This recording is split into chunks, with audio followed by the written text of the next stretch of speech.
What is up, everybody? It is Thursday night here in New York City. We are at Central Park South, right here at 59th Street, and today we're going to be walking to Bryant Park. We'll be walking to Bryant Park.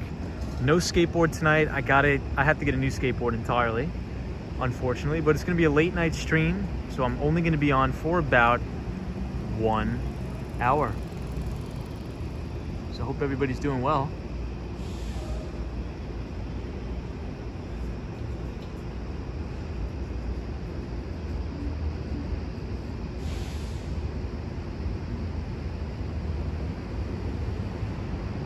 Overlooking 220 Central Park South, Central Park Tower, and 157. Hey, William Creech is here.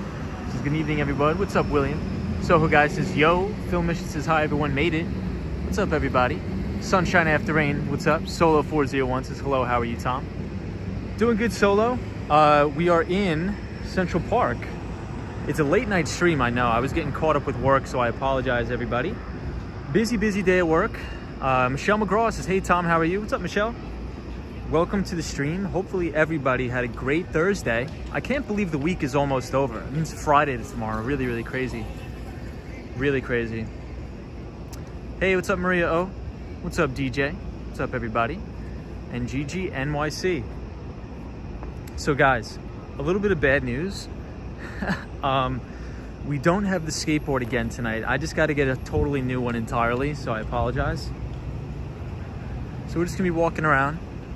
It's gonna be a very quick stream, so we'll just be walking around tonight, hanging out. Sunshine After Rain says hello, mods in chat. What is going on, everyone?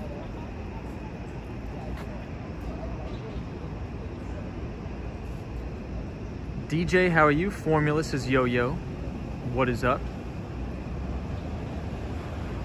Hello, GGNYC. Hope everybody had a great Thursday.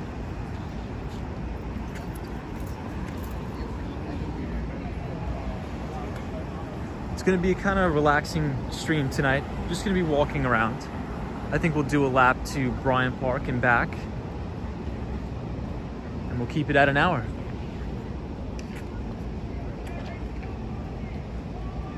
Yeah, Maria O says, ooh, sad, don't have the skateboard, Tom. I know, we don't have it tonight. Unfortunately. I just have to get a new skateboard entirely. I think that one has seen its day. So hopefully we'll be getting another one. Hopefully by this weekend. I think it needs some major repairs. Hey, Andrew Calhoun says, yes, at this hour. What's up, Andrew? What's going on, my friend? G'day, bro. Sure, an hour. Yes, I am sure. Sunshine After Rain says, what happened to the skateboard and why do you need to get a new one? I just think I've replaced too many parts on it, and I replaced the what's it called? The wheels. But one of them's like a really rocky and unsturdy today, so I'm like, I don't think I want to take the risk. The wheel is extremely unsturdy, so we'll just be walking around. Hey, Rosie says, buenos noches, ¿cómo estás, Tom? Yeah, Maria O says, you ran over too many rats with it. Oh my God. Not good. Not good at all.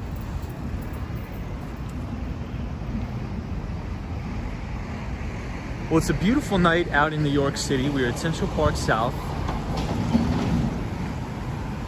And it's probably like 75 degrees, so it's actually not too hot, not too cold, and it's not humid, which is the biggest thing. I don't like the humidity at all. DJ is our friend from Chile. What is up from Chile, everybody? Sunshine After Rain says we went over a Brooklyn Bridge a few times with it. Yes, we did. And we went over the Manhattan Bridge a few times.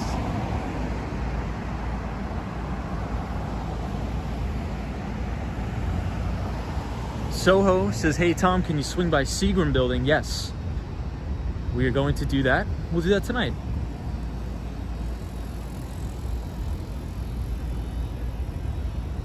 We will do that tonight. Hey, Roy, appreciate it, man. Thank you, Roy. What's up, Roy? Long time no see, my friend. How are you? Hey, and Disney cast member says Wall Street Rat Dodger. I know, my God. Yeah, the skateboard has seen better days, guys. Honestly, the skateboard has seen better days. Yeah, Maria O's is my favorite spot, Central Park.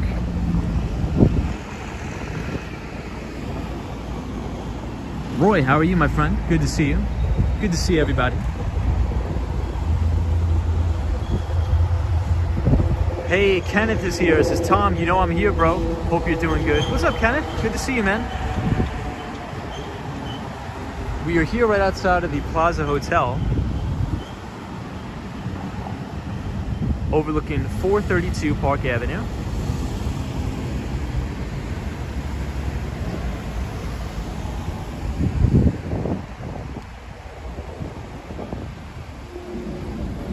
Ooh, Soho guy, that's a great question. So Soho says, Tom, you gonna wall mount the board?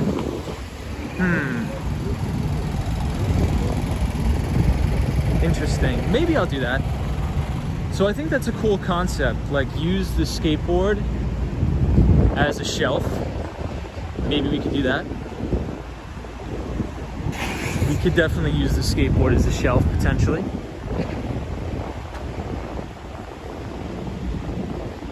Yeah, so no skateboard tonight, guys. We either have to do some major repairs, or I just have to get a new one entirely.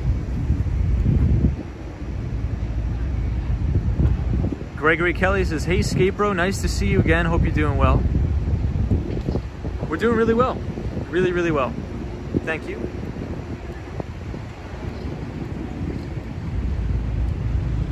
What's up, Zap Allen? Yeah, shelf would be cool. I think a shelf would be cool, guys. Gerald Lee, as always, great to see you, my friend. Great to see you as always, Gerald. Zap Balance says, I saw you had a short show last night. We did. I've just been getting really busy with work. Work has been a little crazy. And sometimes they hammer me with emails and say, you gotta respond, you gotta respond. So I had to hang up and respond. But this one may be short too, about an hour. I couldn't stream earlier, so I apologize. We're right here outside the Plaza Hotel.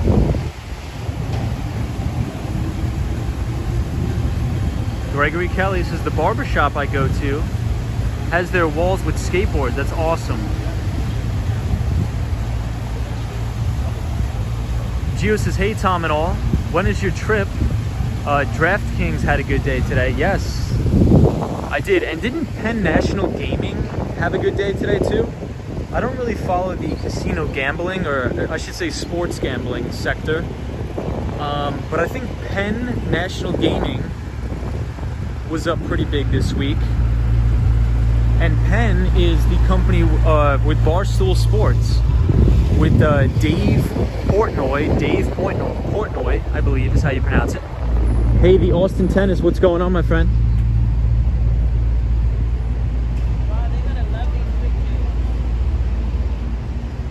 Austin Tennis, what is up, everybody? So we are at the Apple Store, and you can actually see in the Apple Store.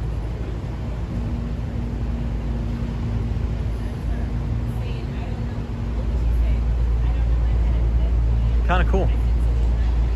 Kind of cool. Hey, the ABX girl, what is going on? Disney cast member says you could put your YouTube plaque on the shelf. That's funny. Yeah, so maybe I will make the skateboard into like some sort of a shelf. I think that'd be pretty cool. Some designers do that, I think. So we're here by the Apple Store, overlooking Central Park and also overlooking the Plaza Hotel. Beautiful hotel.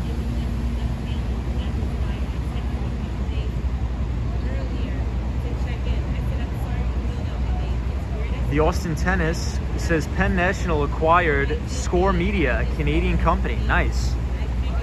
Yeah, I think there was a lot of controversy around that deal too, wasn't there? I don't really follow the space, but I heard about it. And Gio says, that's right, NFL is coming back soon. We'll go higher. Have a good trip.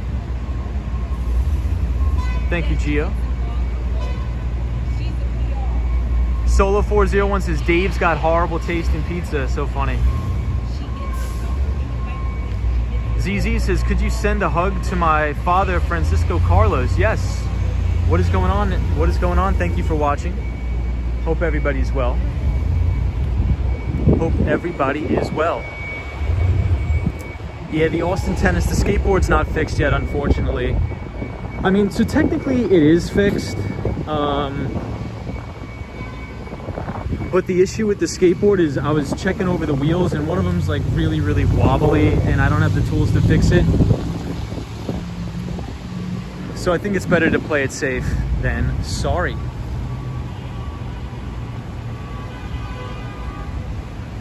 So we're just gonna be walking around a little bit tonight, guys.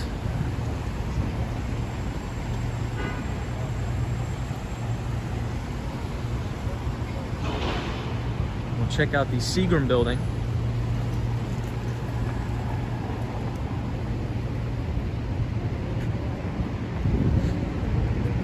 So we'll walk down 5th Avenue and then we'll make a left. And then we will go to Park Avenue.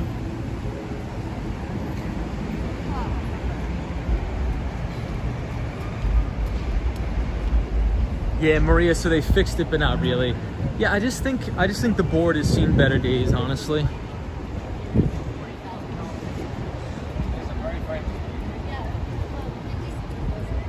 Hey, the ABX girl, that's awesome. So JetBlue is not moving their headquarters to Florida.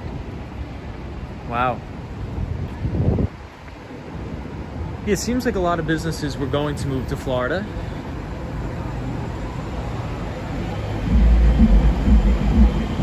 Solo 401 says, you deserve a new board for 1,000 subs. Ooh, maybe. I promise, if I get a new board, I'm definitely gonna let you guys know. We'll showcase it on the stream. But one of the topics I wanted to talk about yesterday was there was an unbelievable article in the Wall Street Journal. And these really, really smart students from the University of Miami, the law school there, they're essentially exposing one of the topics we talked about a lot on the stream, which is student loans and government subsidized student loans. So if you guys have a chance to take a look at the article, if you do !law, L-A-W, in the chat, Nightbot will drop a link to that article.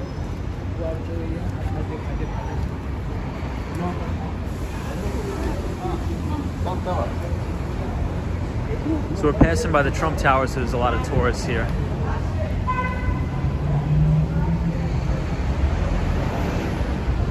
Oh, Austin Tennis says, what kind of deck is on the board? So I just have a regular 8.5 inch, but the thing is so worn down, it's like cracking, and I just don't think it's feasible for me to go long distance on the board now.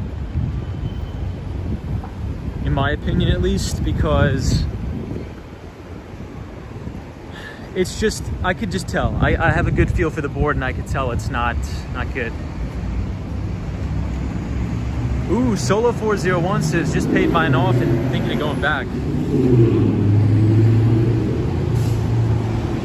So maybe I forgot what the Nightbot link was, but if the article is, it's really, really interesting. So if you look up Wall Street Journal and you type in University of Miami student loans, it essentially breaks down the whole theory that college tuition has been going up and up and up due to all of these freely available government subsidized loans.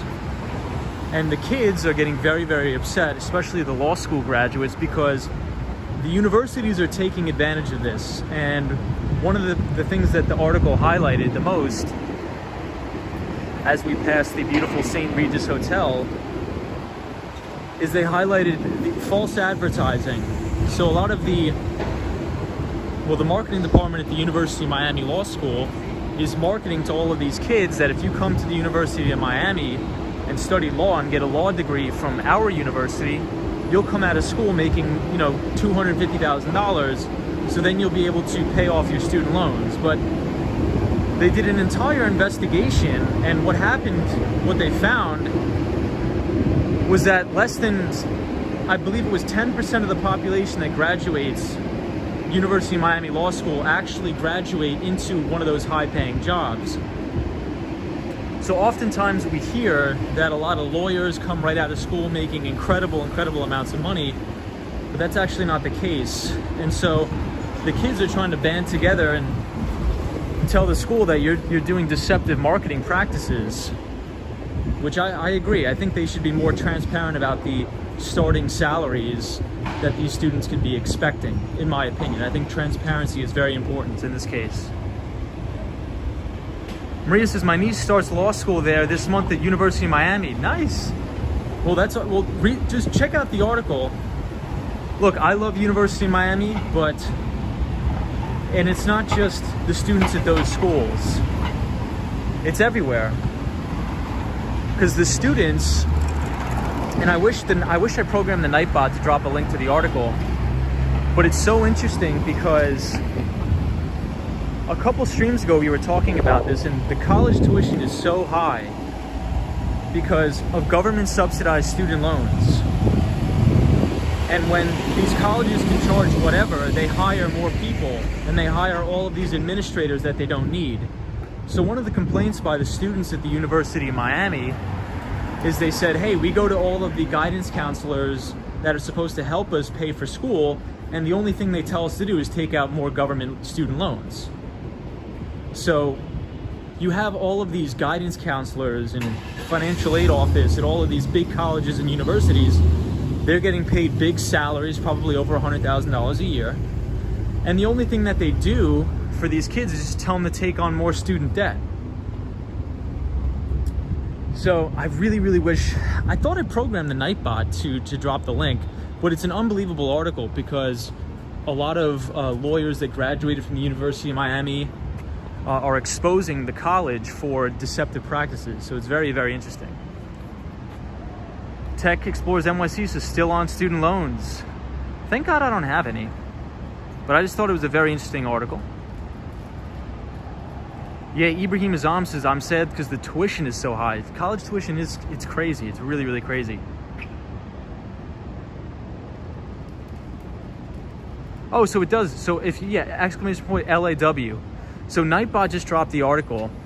Very interesting article because it interviews actual students at the University of Miami, and it interviews actual professors too at the University of Miami. And you'll really get to understand how the student loan program works at these institutions, and which I never knew, right? I always thought, if you were going to go to college and to be a lawyer, you would come out making extremely high amounts of money. That's what I always thought. I'm like, wow, if you're a lawyer, you're probably going to come out of school making $250,000 a year. But that's not the case, and the students are upset at the school for deceptive marketing practices. Hey, Jamie S. says, hi Tom, good evening. What's up, Jamie? How are you? So this is the Ferrari dealership on Park Avenue. The Austin Tennis says, Tom is showing us the car he has in his garage. No way. Hey, Tech Explorers NYC says, for-profit schools advisors start with the loan questions so they can take out more loans. Hey, the Mighty Bull's here. Says, are we walking tonight? Yeah, the Mighty Bull, the skateboard is still broken. I got to get a new one, unfortunately. Hey, what's up, Loose 72? But everybody, check out that article. It's very good. Very good. So we're walking down Park Avenue. It's a beautiful night in New York. With the Mighty Bull, glad to see you, my friend. Happy you're here. I had to quarantine the skateboard because it just was getting too crazy. The thing is so beat up, I gotta get a new one.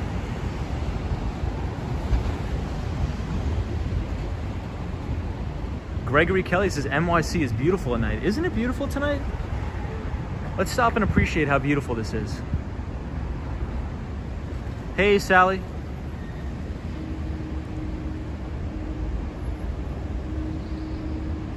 Solo 401 says Johnson & Wales claims a 95% job placement. Yeah, so solo, that's what the article talks about. It takes a deep dive into that and says, look, you can't be saying all of this stuff that may not be true.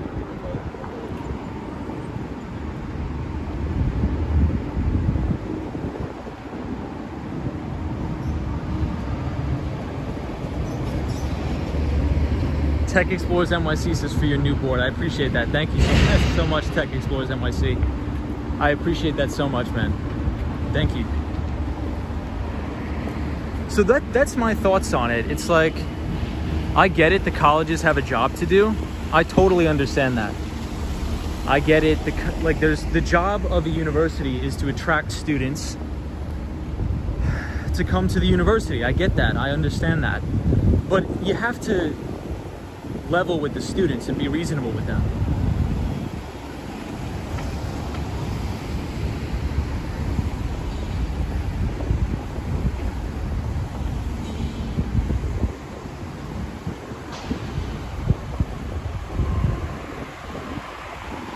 Daniel G from Buenos Aires, Argentina says, what's tonight's topic? The topic is, if you type !law, L-A-W, into the chat, it's going to drop a Wall Street Journal article that talks about law schools in the United States and how there's a lot of deceptive practices.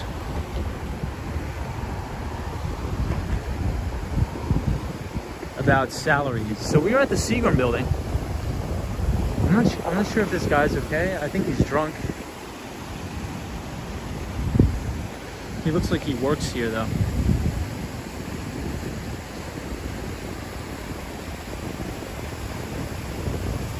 So everybody, this is the Seagram building. Beautiful, beautiful building.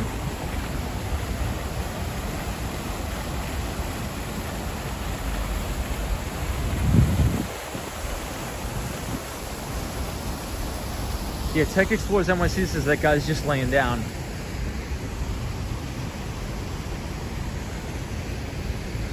I hope he's all right. Maybe I'll go check on him. If he's not moving, I gotta go check on him. Jeez, this always happens on the stream.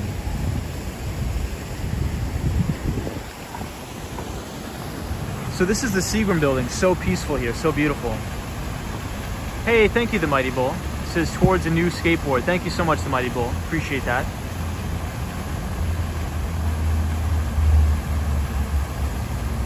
Hey, Nicholas says, well, to be honest, Tom, with the skateboard or without, it's always a pleasure tuning in. Appreciate that, Nicholas. Thank you so much. William Creech, Wall Street lifesaver, bro. So funny. Yeah, we've been seeing a lot of crazy things on the stream lately. I mean, guys, gotta be more responsible. Who knows?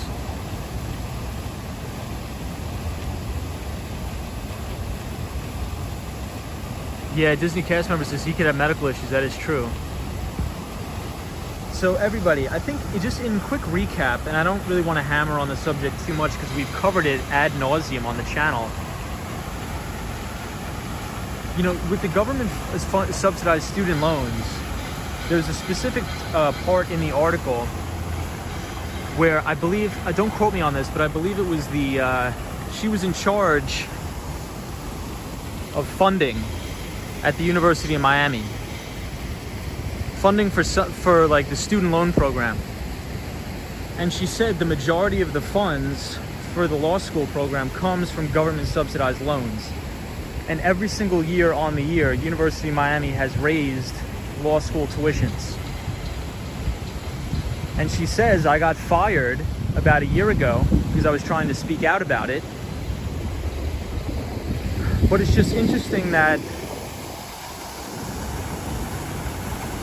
colleges keep raising prices every single year. Colleges keep raising prices every single year because they know that the students are allowed to get whatever type of loan they want. It doesn't matter in what amount.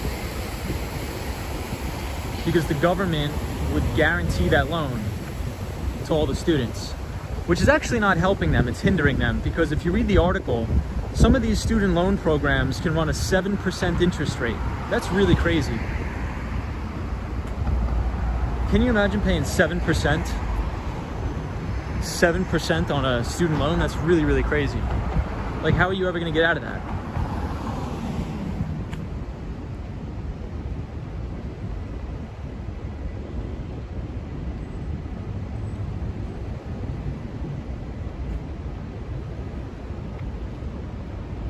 Hey, Rocky Rodriguez says, hey, what's up, guys?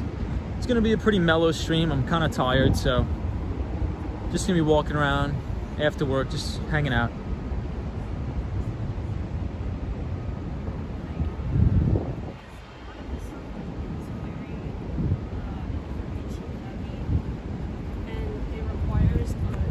We were right outside Blackstone. Right here, Blackstone. Yeah, Tech Explorers NYC says a typical home interest rate is 3 to 4%.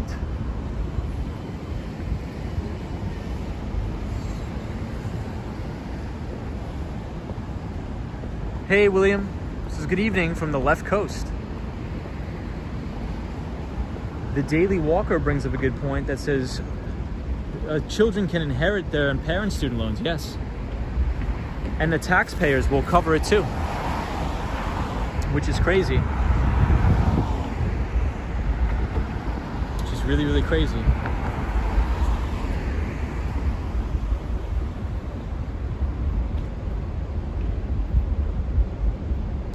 Gregory Kelly says, I don't agree with Elizabeth Warren's student loan debt idea. So here's what I think, and this is what I propose. I think that, and it's going to sound crazy, we should wipe away clean all student loans. But once we do that, the minute we wipe away all student loans, we have to stop the government subsidized student loan program.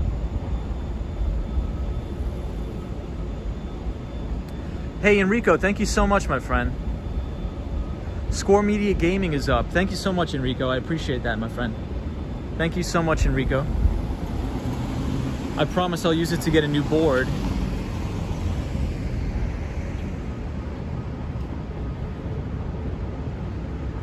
Definitely use it to get a new board, everybody. Thank you. Enrico's very kind. Appreciate you, my friend.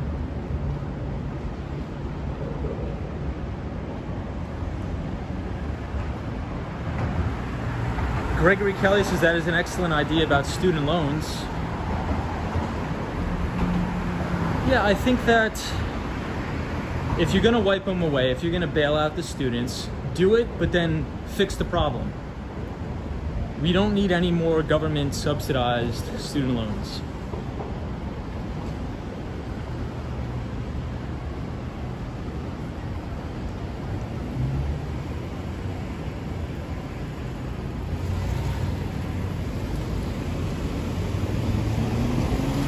So we're gonna cross the street.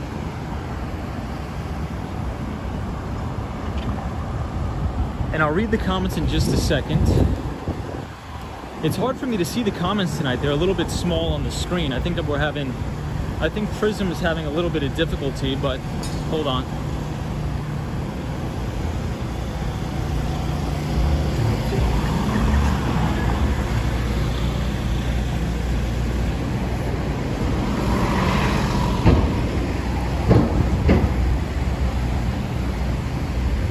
I see the Mighty Bull. He says, what makes a good skateboard?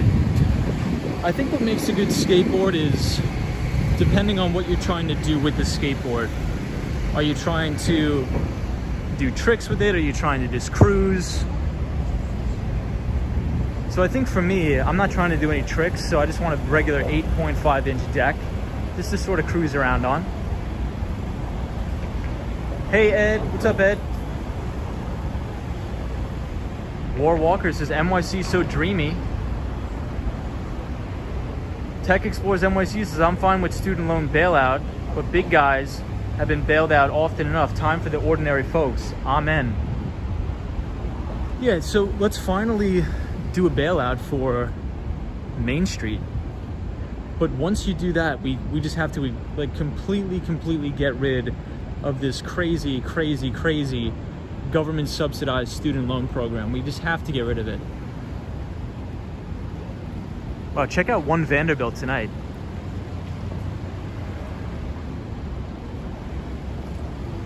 Because the reason why college prices are so high is because there's no price discovery, there's no free market.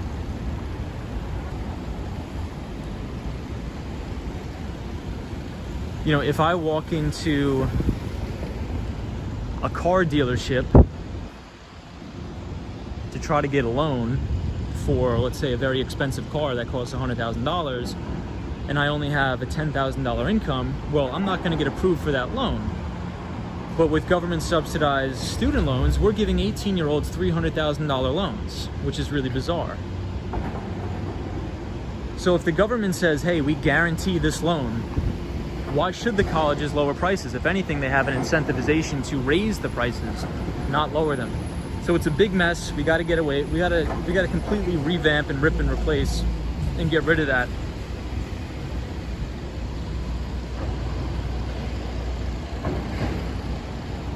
Yeah, War Walker says one van looks futuristic. It really does. It really does. Let's check it out again.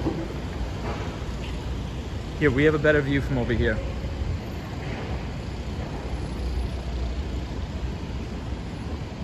Oh, everybody, tomorrow I have to go and get a COVID test. So I'm going to be downtown in Lower Manhattan doing that.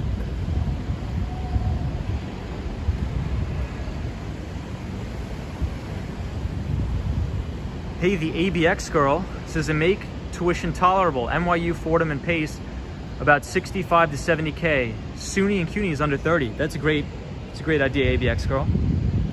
But that's the reason why those for-profit colleges are so expensive, is because they could charge anything and they know that the students will pay it because they can get the loan. If the students couldn't get the loan, it's impossible.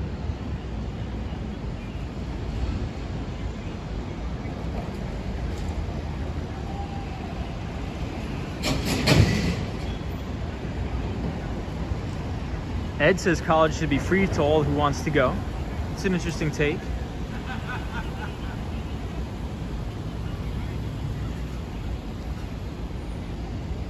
War Walker, I agree with you.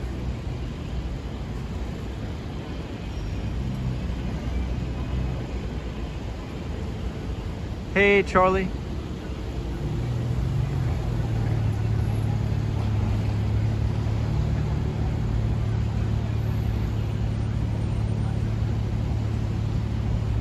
Yeah, check out how I'm sorry, I'm not talking, but it's just such a beautiful night. Ibrahim Azam says, I agree with you. Yeah, I think that's the way we get college tuition prices lower. That's just my opinion. And I don't want to hammer on the subject too long because we have covered it a lot. But take a look at the article. I think, you know, when you hear it from the student's perspective, I think it's very important that we hear these conversations from the actual student's perspective, because I think oftentimes it comes from administrators at the actual school. So when you have a kid who's currently in law school and they can detail and sort of talk about their process of applying for these loans and what a terrible position it puts them in, hopefully it'll make people understand a little bit better.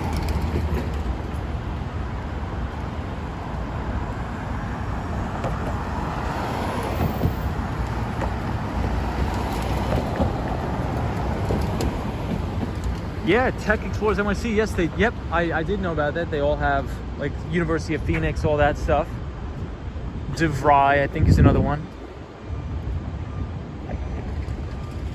Yeah, Tech Explorers NYC brings up a great point. He says, it seems like education is no longer for the actual education, but just for the credentials. And that has been, you know, one of my arguments for a long time because, you know, I went to college. I think, and look, I'm not anti-college. I don't want anybody to take that away from this. I encourage people to go to college. I encourage people to go to college responsibly. I think people should go to college and not take out debt to do so.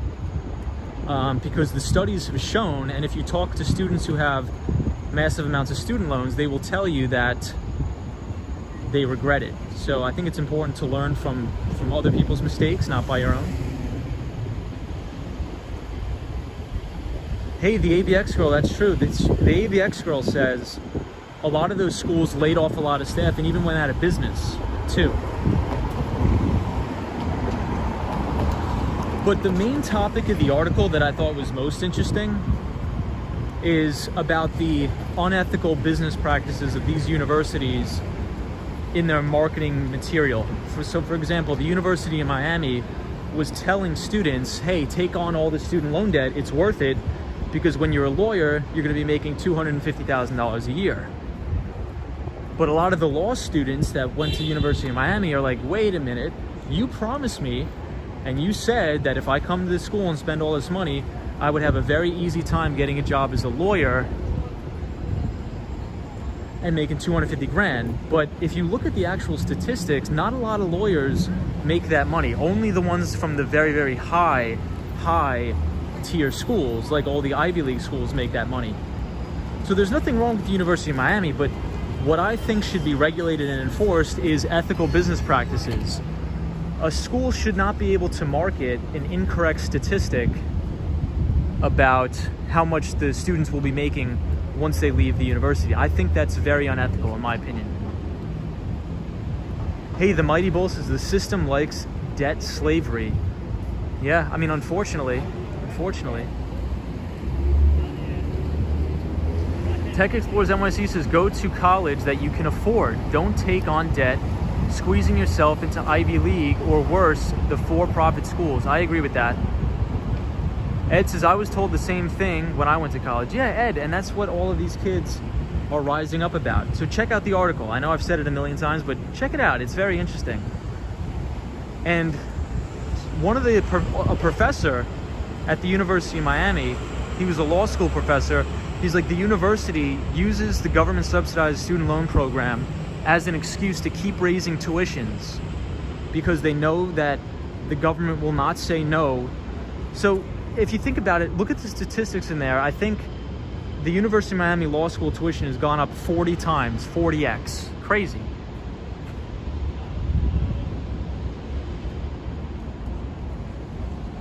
Hey, Wendy's here. Hey, Wendy.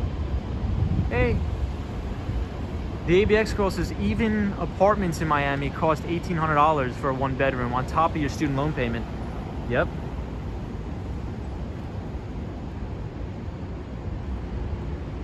It's crazy, guys. What does this world come to? Yeah, so the ABX girl, that's a great point. So think about that, guys. Think about what the ABX girl is bringing up. So not only are you going to college, right? Not only do you have to pay for the college, but you also have to pay for your living expenses too. Crazy.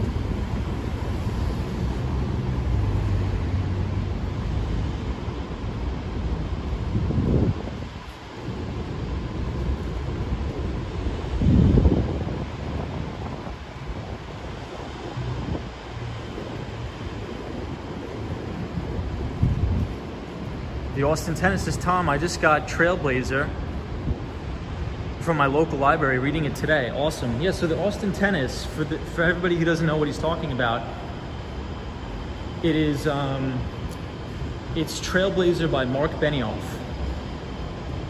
And Mark Benioff is the CEO and founder of Salesforce.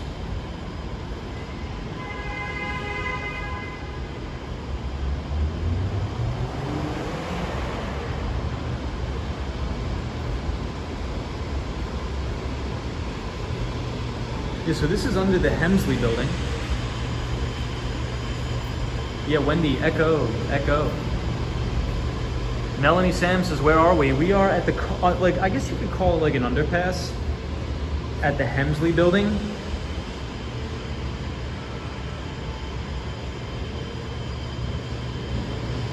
It looks kind of cool in here.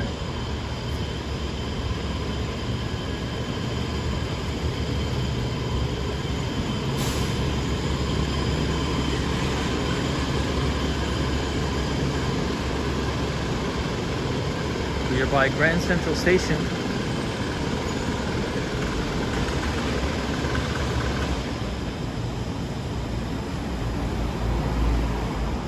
Tech Explorers NYC says you love driving through it for some reason. Nice.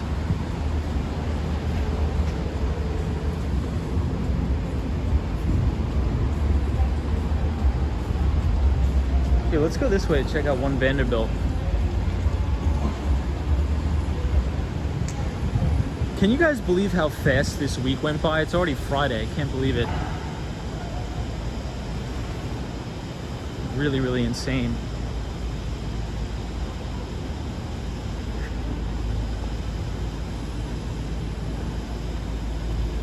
Already Friday. The Mighty Bull says corruption is profitable in today's world, unfortunately. Amen, Mighty Bull.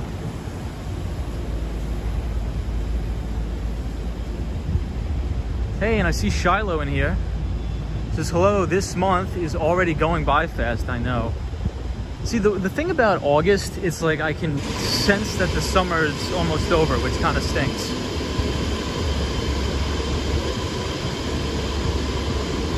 Yep, the Mighty Bull says corruption is always profitable.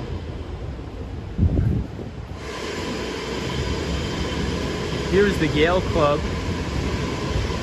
The Yale Club, New York City.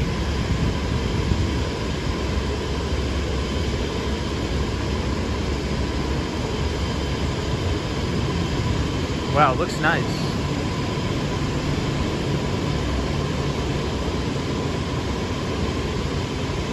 Oh, Loose 72, you have all the motorcycles and all that stuff.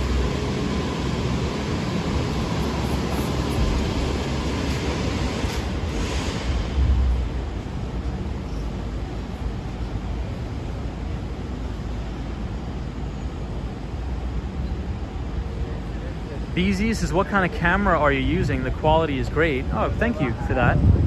I am using an iPhone 11 and I adjust the frame rate. But it's an iPhone 11. But thank you, BZ. I'm glad you're enjoying the content. No skateboard tonight. Ibrahim says the week is slow for me. I think it will look fast when when school opens in 13 days. Yes. Back to school, I forgot. Oh, Shiloh says fall is my favorite season, so I'm ready. Okay, that's true. The Austin Tennis says, Tom, did you try any new restaurants or coffee shops? Not recently, but I will keep you apprised when I do. Hey, Treb's here from York, UK. What is going on? And Daniel G says, how fast the year has gone. It is August. I've got a friend. I've got a friend at college that used to say after August is Christmas. Oh my gosh. Guys, can you believe that? It's going to be August and then it's going to be Thanksgiving, Halloween, Christmas, you know, all that in one big go. Hey, Ibida says, hey, I'm crazy busy today still, but wanted to say hi. I got to jump and finish some models, but have a good one. Oh, thanks for Ibida. Thank you, my friend. Appreciate that. Ibida. There was a great article if you want to check it out later. If you do !law, LAW, I programmed the Nightbot to drop the link, and it uncovers the really the fraud and the deception of the government subsidized student loan program, and how essentially that's the reason why college is so expensive nowadays. But Ibida, hope you're well, my friend. Don't work too hard. Hey, Cosmo Scary's here. What's up, Cosmo? It says, tried to get tickets for Central Park concert, but too many people trying at once. Damn. I can imagine that's going to be nuts.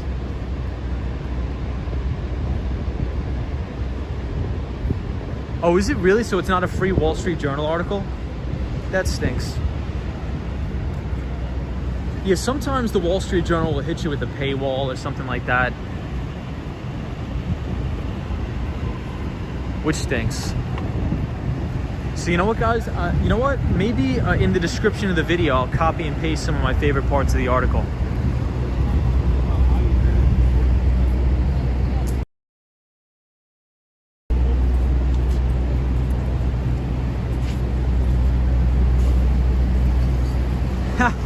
EBITDA says, wait, so working 18 hours a day isn't normal. LOL. But EBITDA, at least you guys, everybody on Wall Street pretty much got a very nice pay bump. I think the starting salaries at most of the bulge bracket investment banks now are $100,000. Also, congrats to you, EBITDA. I think you're an associate. Jamie S says, I got tickets for that concert first night of my NYC trip. Nice.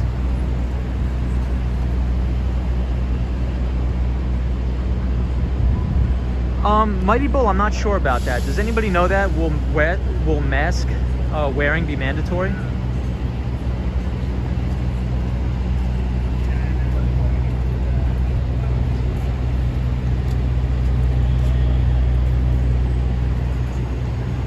Yes, indeed, EBITDA. Says the comp is great. Can't complain about that. Not at all. Wendy says you saw Kid Rock once. So EBITDA, a company that I've pretty much held. We were talking about it on the stream. Zoom Info reported a great quarter. Zoom Info. And we broke out to all-time record highs today. Great product. I've used Zoom Info myself for software sales. Great product, Zoom Info.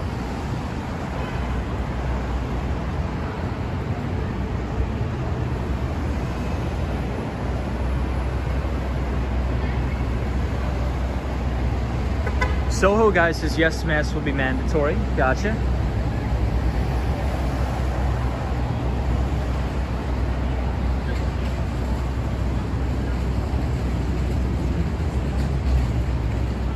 We are right outside Grand Central Station.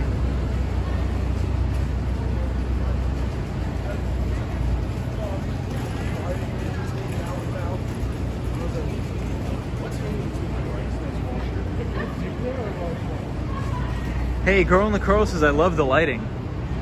Yeah, it's great here. It's really great. So we are by Pershing Square. Pershing Square. I got to get the board fixed, but tomorrow, guys, I think I finally found a live streaming platform where I'll be able to screen share on my computer.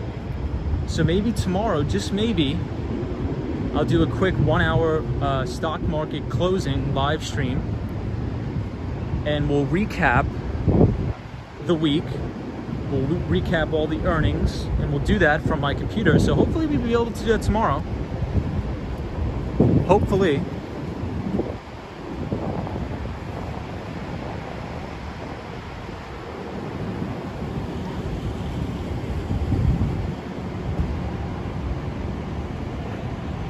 Lou72 says Wall Street Skate Bro, what a show. ABX Girl says LA will follow New York City and France for vaccination proof for public spots. Yeah, so the ABX Girl, that is, I believe that is going into effect next week. I think it's going into effect next week.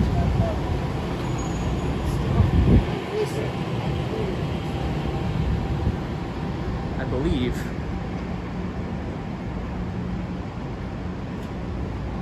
Girl in the Curl says I have a date with Coney Island Fireworks at 9 p.m. Nice. I don't even remember the last time I went to Coney Island.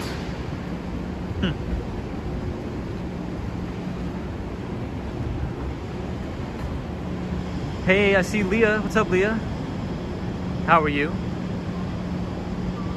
Oh, Cosmo Scary says they think they're gonna start enforcing it starting in September. So right around the corner. So we got about a month.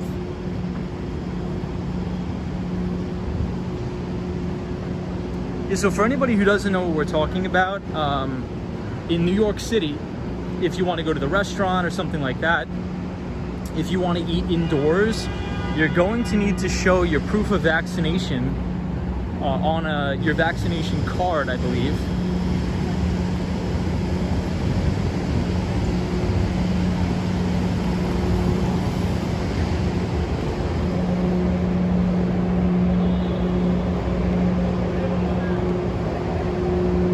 Hey, I see Mark Davis. What's up, Mark? Mark is our pal from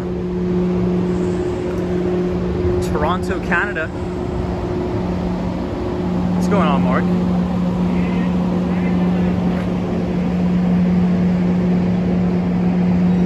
Cosmo Scary says, I want to see what happens to Louis Rossman when he doesn't obey. Oh my God. So guys, this is Library Way. Look at how empty the street is. Leah, what's up, Leah? Hope you're well, my friend. So we're looking at the New York Public Library on Library Way.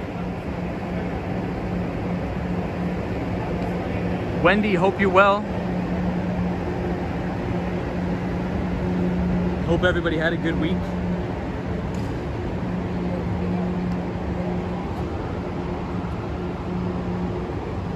Wow, check this out.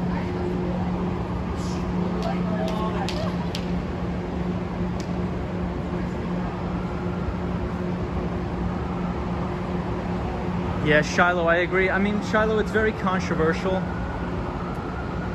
Shiloh's talking about the mandatory vaccination. Look, it's very controversial. I think we could talk about it a lot. But I think it's going to upset a lot of people. But yeah, all I could say is it's going to be extremely controversial. It's going to be nuts.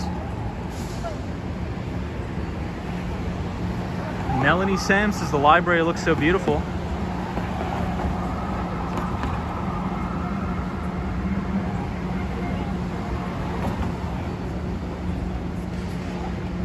Soho, you think that 90% of the people will move out? I'm not too sure about that.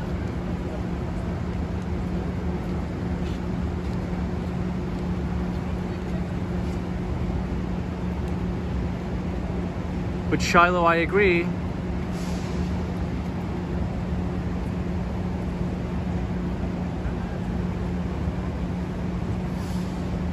Hey, Mark Davis says, Tom, what's happening with Governor Cuomo? Oh my God, what isn't happening with Governor Cuomo? So Governor Cuomo, everybody, we'll touch on it a little bit and then we'll move on before we get demonetized, guys. Governor Cuomo was accused and he was proven that he was sexually harassing women, his staffers, which is totally unacceptable, absolutely unacceptable, atrocious. And I believe Mayor de Blasio, and you guys are gonna fall on the floor when I say this, I think Mayor de Blasio made the right call, asking Cuomo immediately to step down. And de Blasio and I pretty much agree on nothing, but we do agree on that. And I think Mayor de Blasio was very clear when he said, look, Cuomo, you gotta step down. You're making New York an absolute embarrassment. So I agree. So I agree with the mayor of New York City. I agree with Mayor de Blasio. I think that Cuomo should step down. I think that if he doesn't step down, that's going to be a slap in the face to all of the women that he's abused. Essentially, that's him stating that he doesn't care and that he's above the law, which is disgusting in my view. So I hope Governor Cuomo will step down. But I think he's such a sociopath that he may not, so we'll see. So this is the brand new library, guys. Beautiful.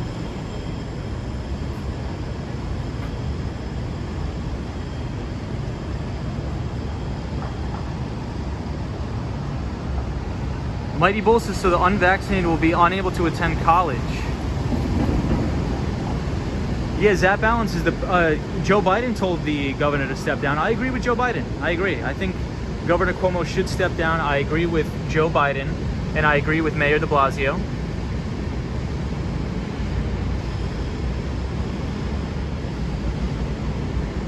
The ABX girl says more people are moving back to New York City and more people are leaving San Francisco. Oh, I could imagine that, ABX girl.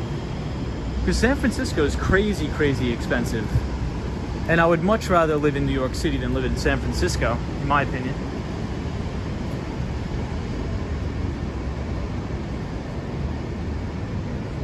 Yeah, Soho guy says most politicians are disgusting. Look, I think, and I really don't want to speak on it too much because YouTube doesn't like that. But I think it's one of those circumstances where it's just like a moral thing. I think if you're in a position of power like that, as the governor of the best state in the world, he obviously was using his power and influence to abuse these women, sexually abuse these women, which is totally out of line and quite frankly a little bit disturbing, honestly, and I would say sociopathic in my view, right? Everybody could have their own view. I have my view, but it takes a real sicko to understand that you have this position of power and influence and project that onto somebody else for your own personal gain, especially when it comes to sexual harassment. So I think he just has to step down. I think it's disgusting. But enough about that. I gave my opinion. It's what I think. Everybody can have their own opinions. I think he should step down. I think somebody should replace him. It's just me. I know there's a lot of people that disagree. I get it. But I don't care if it's a Republican, Democrat, Independent, nothing. It should just be a set standard. Even Das, you couldn't have said it better. Hey, look, I mean, anybody. It could have been anybody who had an investigation on them, and if they find that you were sexually harassing women, especially in your own staff, like, dude, not cool. And it's embarrassing. It's really embarrassing to be a New Yorker right now, in all honesty. This guy is so egotistical. He's like, no, I'm not stepping down. Like, what are you talking about? You're not stepping down. So I actually applaud de Blasio. And that's very, very rare. You'll never hear me say applaud de Blasio. But de Blasio was very stern when he was talking today. He's like, dude, you got to step down. You got to stop being a scum. So I give de Blasio a good thumbs up for that. He seems like his morals were in a good place. So, hey, everybody, we're at Bryant Park. Check it out. Wow, beautiful. Ibrahim says Cuomo does not represent all New York. Girl in the Curl says he is so rude he doesn't know he is rude. Yeah, he's crazy rude. Girl in the Curl, you'd be surprised. Everybody in Cuomo's entourage disagrees. The mainstream media disagrees. Jay Serrano says ETH going up. Yes, it is. William says you should replace him. Oh no, please. I cannot. I will never go into politics, please. Mighty Bull says, shouldn't a person be proven guilty before stepping down from anywhere in a court of law? Yeah, but Mighty Bull, there was an investigation. So I agree with you, but here's why I think he should step down. Because this was an investigation that he wanted done. It's his own investigation. Cuomo's like, okay, we're going to do an investigation. So it's his own investigation. Like, bro, I mean, you had every opportunity to try to cover it up. And it's your own investigation. Like, he was proven guilty that he sexually harassed these women in his own investigation.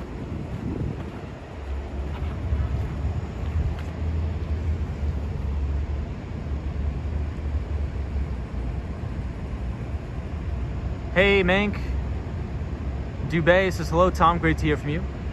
Great to hear from you, too. Ed says, has to remind you of Giuliani. Hey, yeah. Girl in the Curl says, well, he signs their paycheck. Soho says, yo, Tom, de Blasio is saying that because it's now popular to talk against Cuomo. I mean, maybe, but I would say it's probably not popular to talk against Cuomo. Ibada says, Wall Street Skate Bro, I forgot, where do you work again? I have my own technology consulting company, so I just do tech consulting, and I have an MSP or a VAR, so managed service provider. But I used to work in software sales, tech sales here in Manhattan. And then during the pandemic, I broke off and trying to start my own thing.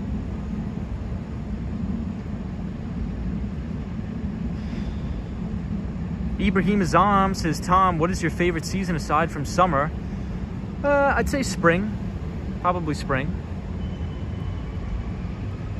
Yeah, EBITDA says he's a scumbag. Yeah, if you do that, you're a scum, man. Gerald Lee says they won't be happy with Cuomo's replacement either. There's no pleasing the public. Yeah, I mean, Gerald, I think you have a good point there. You can't please anybody. But I mean, at least let's put someone in there that hasn't sexually harassed people, please.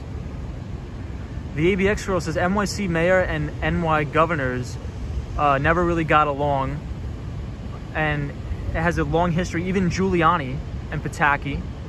Oh yeah, I remember Governor Pataki. Wow, that was way back in the day.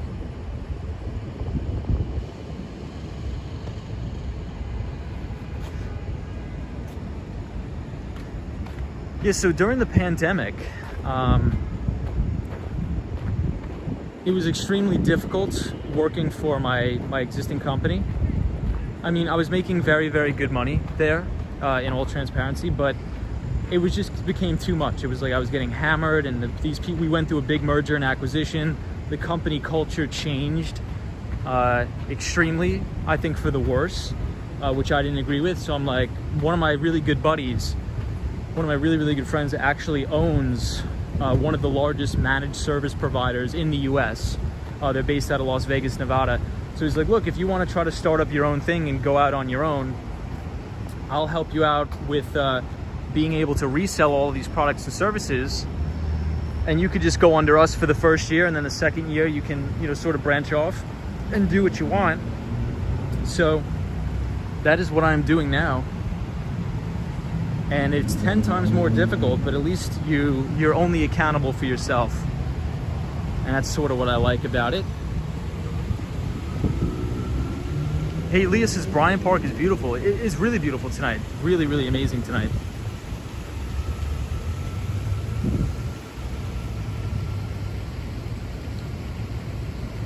But EBITDA, this is your Stephen Schwartzman building, Stephen Schwartzman Library right here. Ibita's dad used to work for our pal Stephen Schwartzman.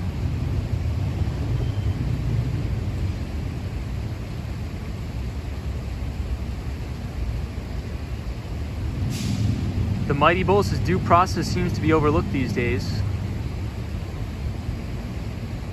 Yeah, I mean, the Mighty Bull, I do agree with you, but that is for like criminal charges, right? So criminal charges. But the investigation found conclusively that he did sexually harass those women. So if you want to talk about criminal charges, that's another thing. But the park is closed, guys, so we do have to head out.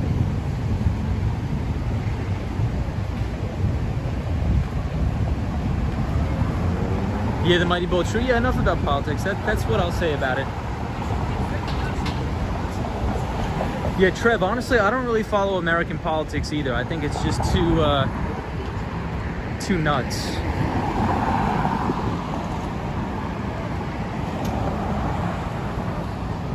Trev says, to be honest, I've never understood politics. American politics.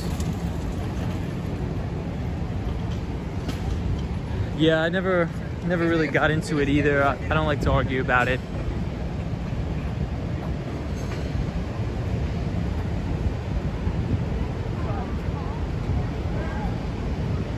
So speaking of Trailblazer, Trailblazer is a book that was written by Mark Benioff.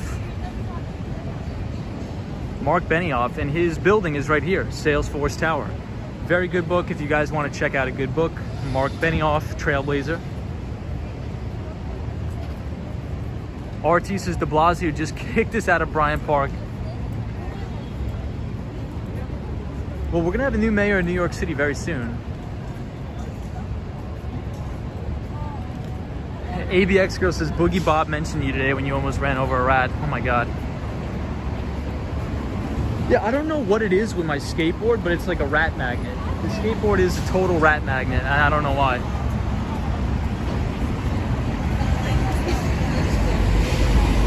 I noticed a lot of tourists are coming back to the city, which is really good. Hey, Fog City Girl says, how was the steak Friday night? It was very good. Very, very good. I got it from the Whole Foods right here at Bryant Park. Shiloh says, I'm curious how you foresee a lot of the restaurants really asking people for their status, their vaccination status. So here's what I think is going to happen, Shiloh, in my opinion. And again, speculation, I actually don't know. I think that they're actually going to have people from New York State placed at these restaurants. I think they're going to be like third-party contractors. They're going to pay them $15 an hour, and they're going to sit at the door at all these restaurants and check you off if you have it. That's what I think is going to happen. Or it could be like what they used to do with checking your temperature. So I don't know about you guys, but I used to eat out all the time in New York City during the pandemic. And the people at the restaurant would take your temperature, And every time, and I kid you not, guys, I'm serious, they would take my temperature and the temperature would read like 77 degrees and they'd say, okay, you're good. I'm like, bro, if I was 77 degrees, you better be busting me to the hospital. Like, the whole thing was a big joke. I don't think anybody took it seriously. Like the contact tracing, that's what it was called. Contact tracing forms. Every time they would take my temperature, it was either like 150 degrees, as I was either burning up, or I was either like about to slip into a coma.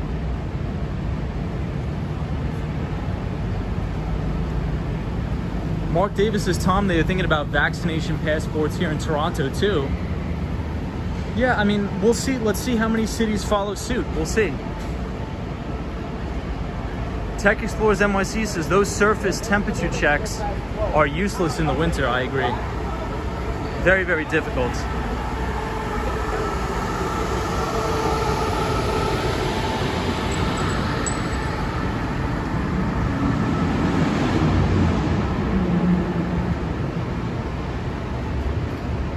Oh yeah, Shiloh, that's right. So Shiloh is actually going to visit New York City.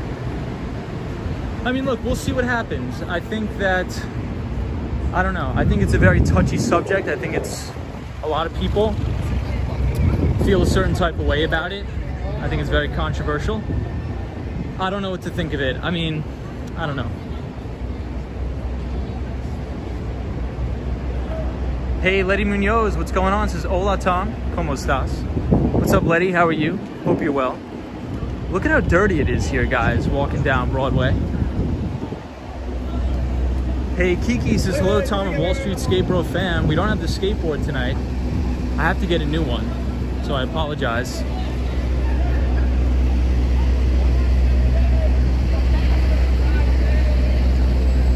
Girl in the Curl says, they are useless in the desert. They took away valet, and after you walk across a casino parking lot, you're over 101. My gosh.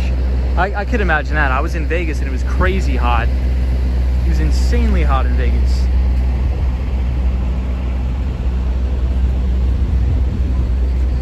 So everybody, they just painted this. Check this out. They just painted the entire road. Look at how cool this looks.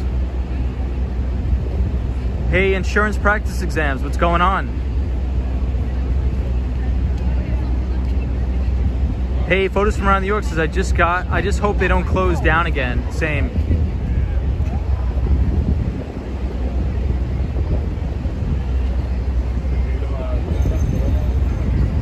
Cosmo Scary says, I think they're just going to pretend to check but not care. It's possible. Chris Mills says, bad rat mojo. Brandy says, I always look forward to these streams. Thank you, Brandy. Appreciate that. We were talking about student loans, and especially at University of Miami Law School. Big problems going on there, guys. Read all about it in the article that the Nightbot dropped. Charlotte says, my husband kept checking the temperature at 99 after waiting outside to be let in. Yeah, I mean, I think though, yeah, so Shiloh, what you said is I think those temperature checks are pretty unreliable.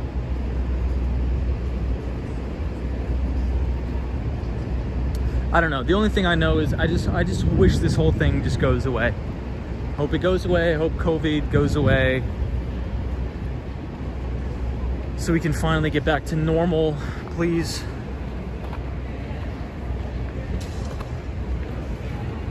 Hey, Trev says I have an arm tattoo that looks like that, but in black. Nice. Yeah, RT says temp checks are COVID theater. But guys, I don't think we are allowed to talk about the you-know-what, because we'll get demonetized, guys. Demonetized. But I guess who cares? Who cares? Demonetize away. Yeah, Ed Potke says that'd be very nice to get back to normal. I believe Ed is joining us from Corning, New York, at the beautiful Corning Museum of Glass. Very nice. Hey, what's up, Dracula?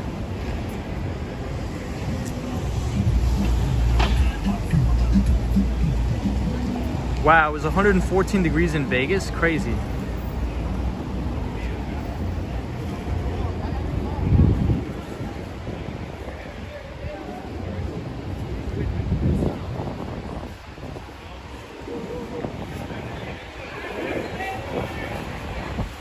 So everybody, I finally found a live streaming software that's probably going to work on the computer. The only thing, it just makes my computer run extremely slow, but I think we'll be able to do it. So tomorrow, if I can get off of work, I will be streaming from my computer and we'll be doing a stock market close live stream into the close. And we'll do a complete overview of all the earnings that happened last week. So hopefully tomorrow will be the first installment of the Wall Street Skateboard closing bell stock market stream. I think I want to give the channel a little bit of diversity, so if some people, if they want pure play financial talk, they can come and tune in on Fridays. If people just want to chill and relax and skateboard around the city, we could do that on the weekends. And if people want to mix of both, well, join us during the week.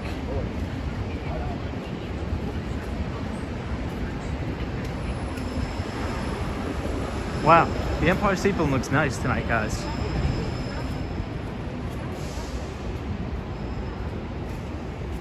The Empire State Building looks beautiful tonight. Daniel G says, what time do you think is going to be tomorrow? So if it's 4 p.m. Eastern Standard Time, I'm not sure what time it is in Argentina, but that's what we're gonna shoot for. I can't guarantee it tomorrow because I do have a sort of a problem customer that I think is gonna poke the bear, so to speak, tomorrow at 4 o'clock, right when the market's closing. But we'll figure it out. But so that's the goal, is to do a stock market live stream, closing bell, 4 o'clock. We're gonna go over all the earnings. We talked about it last year. We talked about Zoom Info, beat and raise quarters, 2 blowout beat and raise quarters by those 2 software stocks we've been talking about since the stream started. Those are up big. We're ringing the cash register on those. Check out how amazing the Empire State Building looks. Wow. I think this is my favorite part about New York, is just finding amazing locations to look at the Empire State Building. I mean, if that's not a blessing to be able to just walk around and look at the Empire State Building, I mean, what more could we ask for? I mean, seriously, it's beautiful here. Amazing city, amazing people, amazing architecture. It's phenomenal here, it's the best.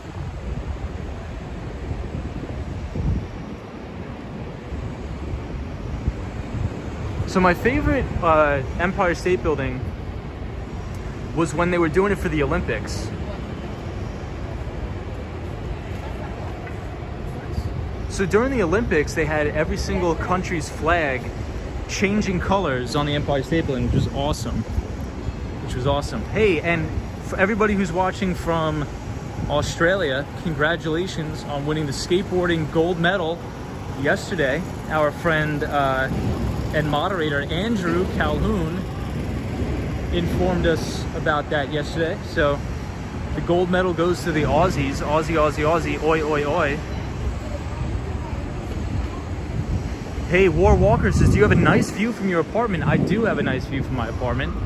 Thank you, God. But War Walker, I do have to tell you something. My lease is up. My lease is up on September 30th, so I'm not sure what I'm gonna do. I don't know if I want to renew the lease, I'm not sure. But we're right here at Macy's, 34th Street, Herald Square. Beautiful.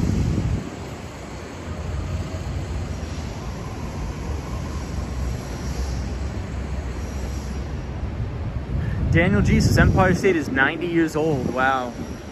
90. Not a lot of people out tonight in New York City for a Thursday night.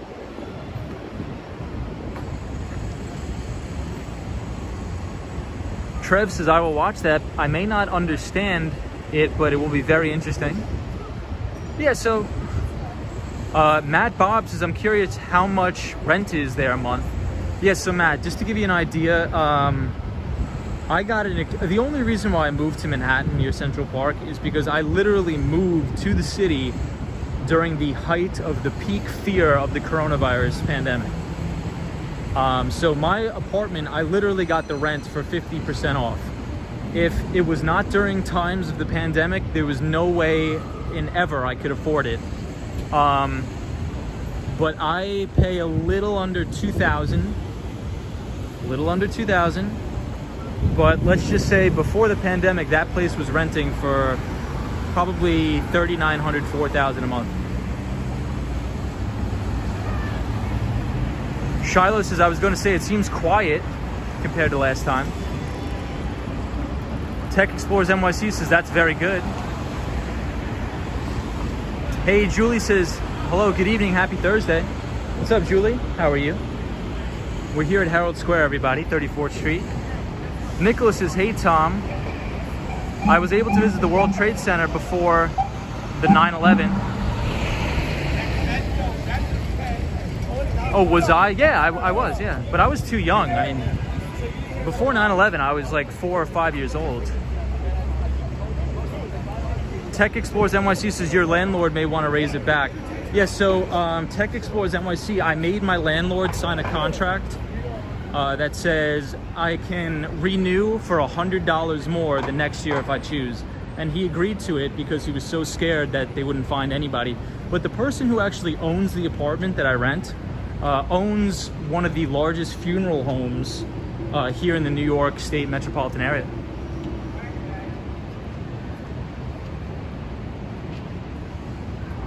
Soho guys says, Tom, I think you'll be happier in Florida. Yeah, I mean, I'm looking at places, but you know, real estate prices in Florida are just as inflated as they are here.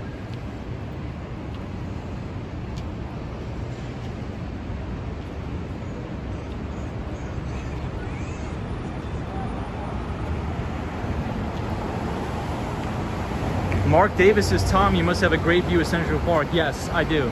I'm very blessed. I'm very blessed.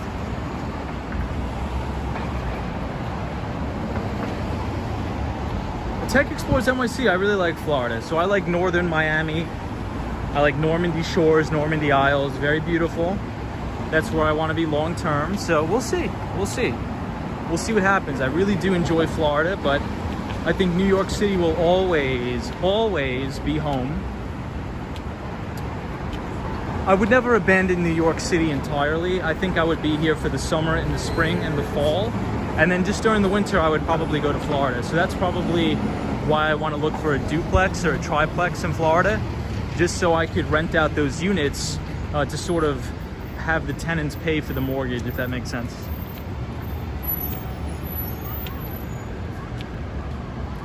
Matt Bobbs is not bad at all. I was going to guess 4K. Yeah, so it goes for about $4,000 pre-pandemic. Pretty Girl Nay says, are you from NYC? I am not. I'm from Long Island, New York, from Massapequa, which is probably about 25 minutes outside of Queens. 25 minutes outside of Queens, New York.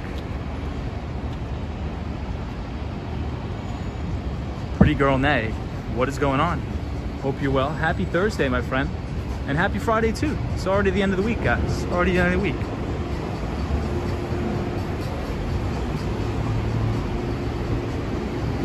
Mark Davis says, Tom, what drew you to New York City? Well, my entire family is from here. So the majority of my family is from Ozone Park. Probably nobody on the stream. Only a couple people probably know where that is, but it's in Queens. But my family is from Ozone Park, Queens. And then relocated to Long Island. And this is where the money's at, everybody, to put it quite bluntly. This is where the opportunity is. It's in New York City.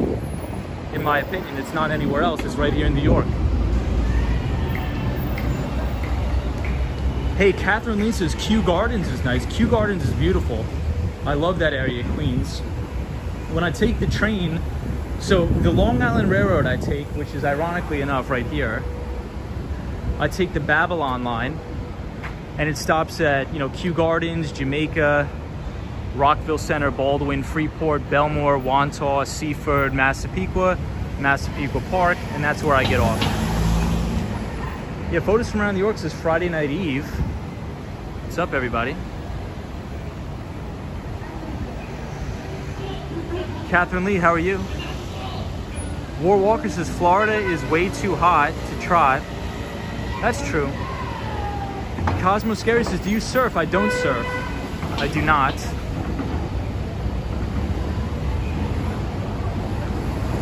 Yeah, Shiloh says the prices are inflated everywhere, the houses. That's crazy. My parents just bought a house, almost $500,000. They bought their current house for $180,000 10 years ago. It's insane. It is insane. Isn't that insane? The inflation? And that's another thing we talk about too on the stream, is that the Federal Reserve says, oh, the inflation will be transitory and there's no inflation.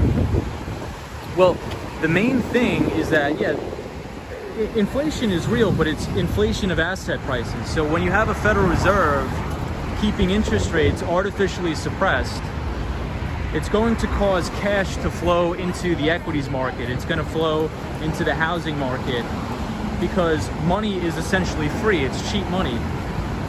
So it's subsidizing all of these zombie companies to stay in business longer than they should. And the accommodative monetary policies from Jerome Powell and his buddies at the Federal Reserve has caused enormous inflation and asset bubbles. And it's created, in my opinion, an even bigger wealth divide in this country. So we have a two-tier society with extreme haves and extreme have-nots. You look at Jeff Bezos and all these billionaires. They're so rich because they own all of the assets. The majority of their executive compensation is in stock, and their stock prices has returned over thousands of percents over the past 10 years. They own all the real estate in this country. So Jerome Powell and the Federal Reserve and all the central bankers around the world are essentially robbing working people of their hard-earned money and transferring that wealth directly to the 1%ers that own all of the assets. Ed Podcast says he was shooting up. Well, probably. There's a lot of people that do that here. Unfortunately. So this is actually the backside of Macy's, guys. I'm not sure if anybody's ever saw this. So the main Macy's, this is what it looks like in the back.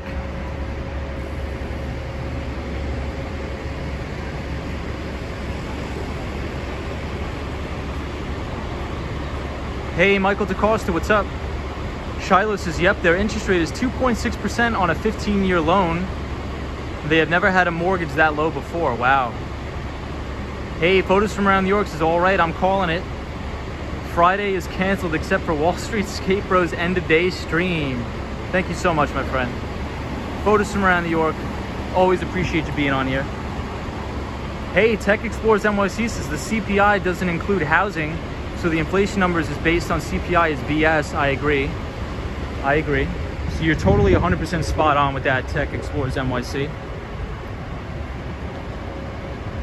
Hey, we got Razzle Dazzle here, our friend that's an MRI technologist. What is up, my friend? Razzle Dazzle says, hey Tom, hope all is well, my friend. Have you been keeping up with Bear's son? He's walking from Los Angeles to New York. Oh my gosh, no, I haven't, but I'm definitely gonna check it out. So somebody is walking from Los Angeles to New York. I wish him well, that's crazy.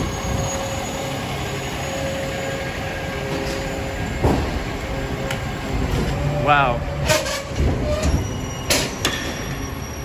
Disney cast member says, well, if anyone wants to move to Arizona, my house is on the market, $280K. Ooh. See, the thing about that Disney cast member, and you could appreciate this because you're a fellow Long Islander, I think I have to be near the ocean, you know, so hey, what's up? So I think if I'm gonna move anywhere, I'm either gonna buy a house on Long Island or I'm gonna buy a house near the water in Miami. Arizona, just not cutting it because of no ocean.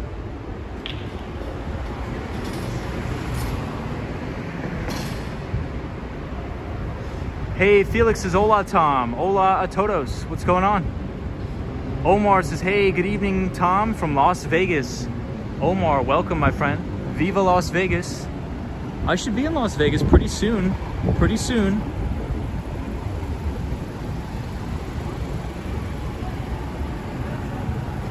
Sunshine after rains is just like New Mexico, no ocean. Yeah, I think if you grew up around the ocean, you sort of really appreciate it, and I think I would miss it way too much. But again, that's just my opinion. Cosmo Scary says, I used to be an ocean supremacist, but then I visited Lake George, and honestly, clean big lakes are so cool. Yeah, that's true. Ooh, this guy, big throw up. Not good. Avoiding that. Yeah, Cosmo, I'm not a big fan of fresh water, like lakes.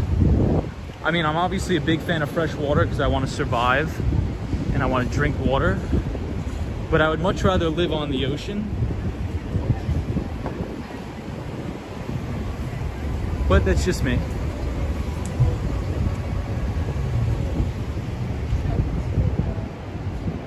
Disney cast member says, I miss the ocean. However, I live at 5,000 elevation. We get snow here. But I'm going back to New York City ASAP. Okay. Interesting. You got to come back to New York City. So everybody, this is a very good Korean restaurant. It's called Hanbat. Very good.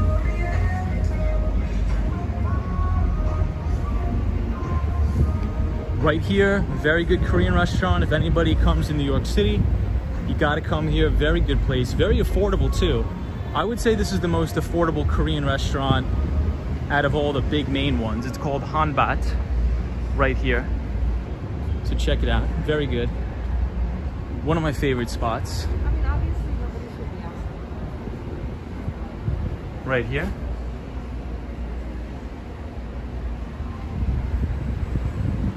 Very good restaurant.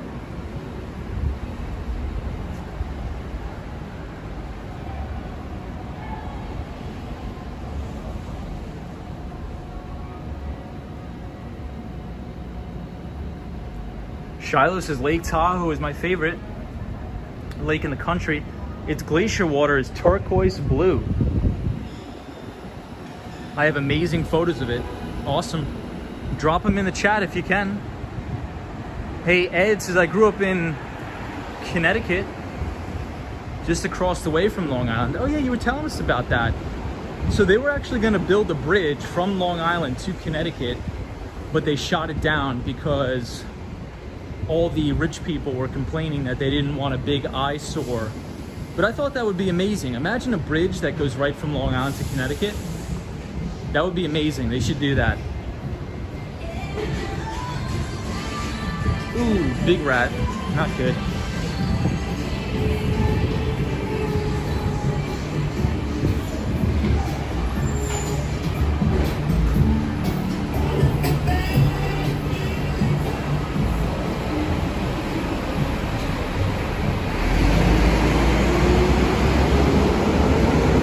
What's up, Dracula? What's up, everybody? So for everybody that's new to the stream, we usually do a skateboarding of the city and talk about finance and things like that. So apologize we don't have the skateboard tonight. Cosmo says, I feel that. Nothing like the smell of the sea and the waves. I agree. Hey, Leah, what's up? What's up, Leah? Hope you're well.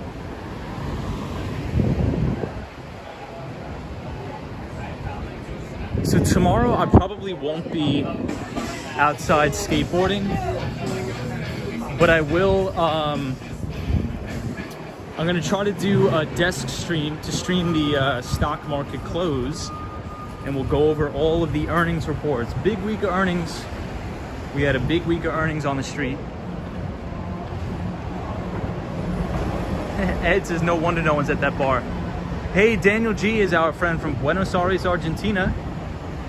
He says, okay, good night, everyone. Have a great Friday. Thank you, Daniel. Oh, Daniel, I saw what you tagged me in on Twitter. So, Daniel, you tagged me in a post of the Robinhood IPO. So, I guess if you want me to comment on it, I'm not going to get involved in that. That's not sort of an IPO that I would buy. Well, I really don't buy any IPOs, and that was a topic of another stream about why I do not buy new IPOs.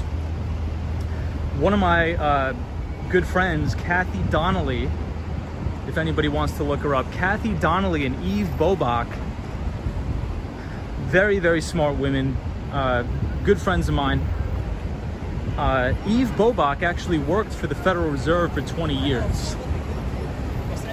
And she wrote a book called The Life Cycle Trade, where they studied diligently IPOs going back the last 30 years, and they discovered that 90% of all initial public offerings undercut their first day's trading price within the first 365 days.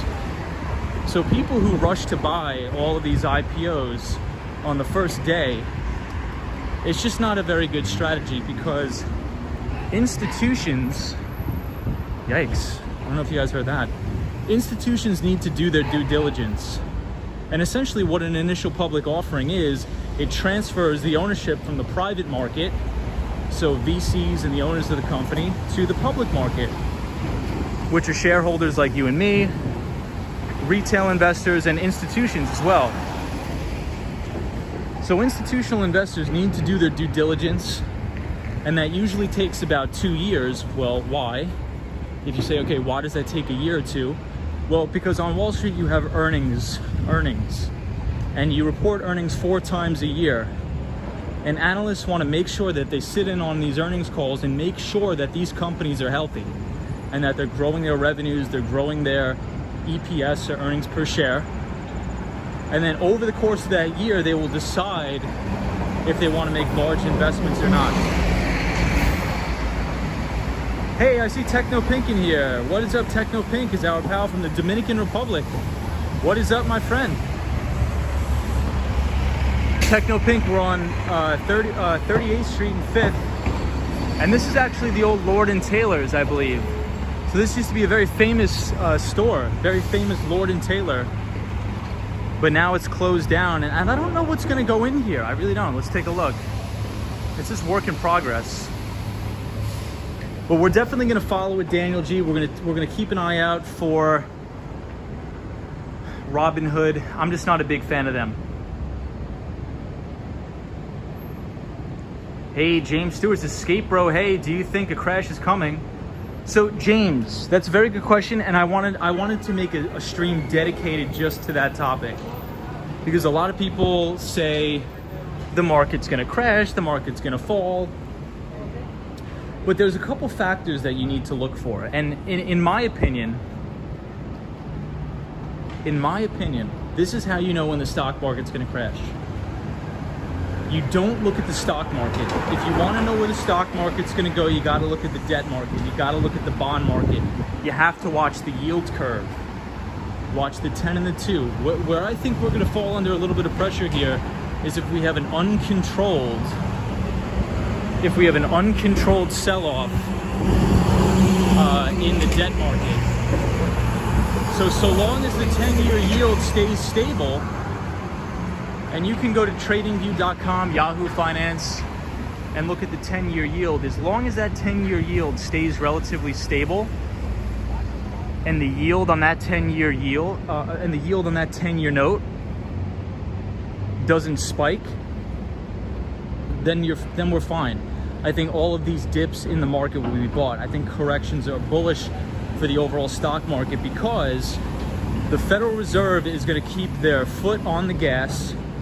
They're not going to stop buying mortgage-backed securities. They're not going to stop doing repo with the treasuries. They're going to continue to be accommodative and buy it all. So that means equity prices are probably going to go higher. That means real estate prices are probably going to go higher. But the moment that I think where you can get short this market is when investors around the world realize and say, hey, why am I buying a 10-year treasury that's yielding me negative real rates over time? I'm going to dump all of this stuff. So what that's going to do is that's going to send the 10-year yield through the roof, and cash is going to get sucked out of the stock market. Cash is going to get sucked out of the debt market, and that cash is going to look for places to go. Cash is going to look for places to go, and I think it's going to go into precious metals, and I think it's going to go into cryptocurrencies, but I don't think that's anytime soon. Hey, Disney cast member says, Tom, that was my nephew on the billboard back there. Really? Let's check it out. That's awesome. That's awesome. Disney cast member, your nephew's on the billboard? We got to check that out. That's amazing.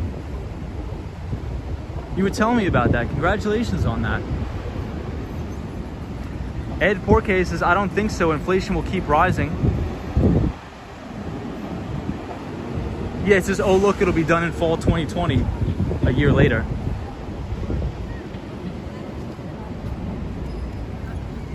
So which billboard is it, Disney cast member? Hey, Yolanda Hicks is here. What's up, Yolanda?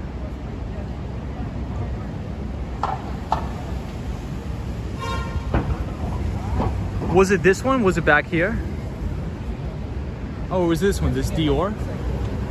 I think they change all the time. So these ones, I think it's like on an automatic reel, so it'll change all the time. Well, we'll see. We'll wait for it. Oh no, keep going. All right. So Disney cast member, keep going down this street. All right, so everybody, we're gonna see Disney cast member's nephew in the bright lights in the big city, like a big superstar here. Gonna be pretty cool, guys. Let's check it out.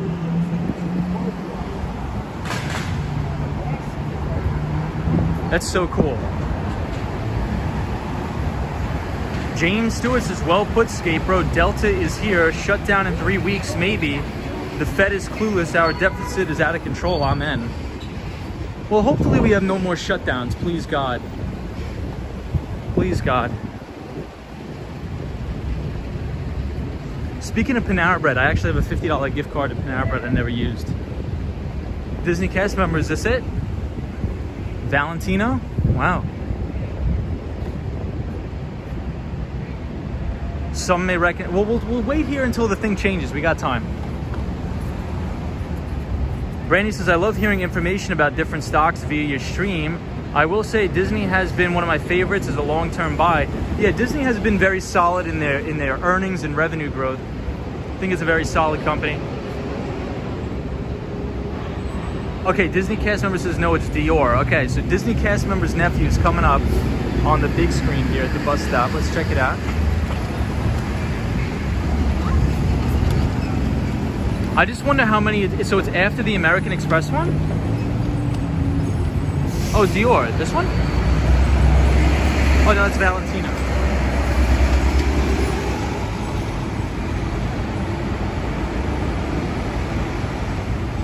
Let's see if it's on the other side. Oh, Dior, right here.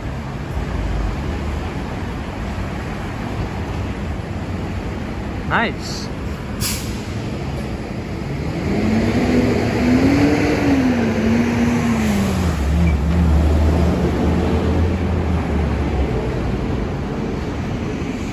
That's cool. Andrew says, are you getting kickbacks from showing ads? I think I should, but I think it's going to be very, very little. I don't think it's going to be a lot at all. Well, Disney cast member's nephew is on the Dior advertisement. It's the one that has the hat on. That's really cool. That's awesome. Can you imagine being on an advertisement in New York City with all these people seeing it? That's an amazing accomplishment. That is so cool. Kudos to that. Well, that's cool. So Disney cast member. Charlotte says, I don't think we saw it. Didn't we see the Dior one? Wasn't it? Didn't it just come up?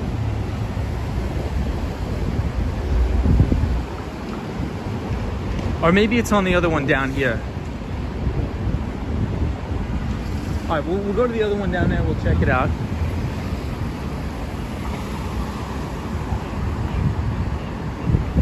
I think they're the same one, isn't it? Let's see.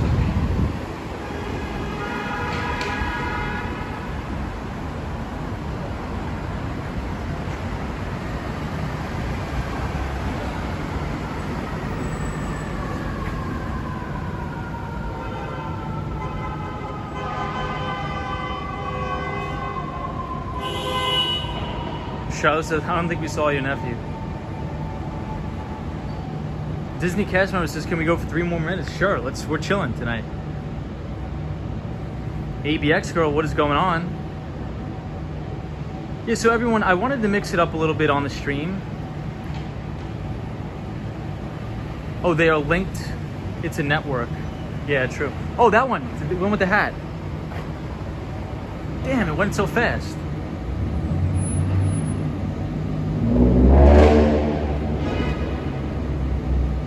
I think we did see it, so if anybody wants to rewind it, I think we got it. The one with the hat.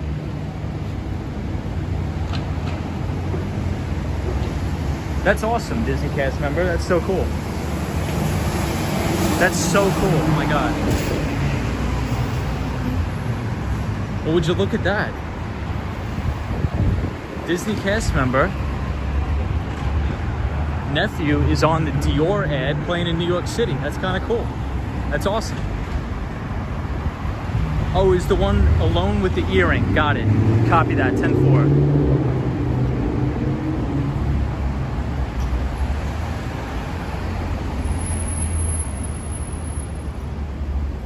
Oh, the ABX girl says maybe the ad is in her issue. Interesting. Of the magazine. Yeah, maybe it's in print too. Disney cast member says he is Whitney 18. So please check him out. Whitney 18. That's awesome.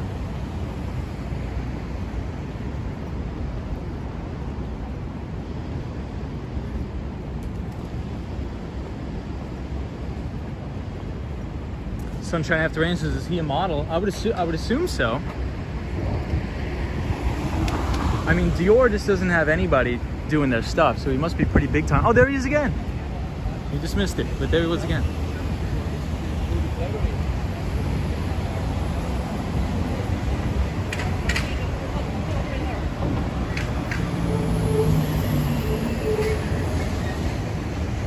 Andrew Calhoun, my friend from Australia, congratulations on winning the skateboarding gold medal. That's awesome, my friend. So Andrew, you were saying he's an American-born skateboarder, but living in Australia that could not compete for the United States.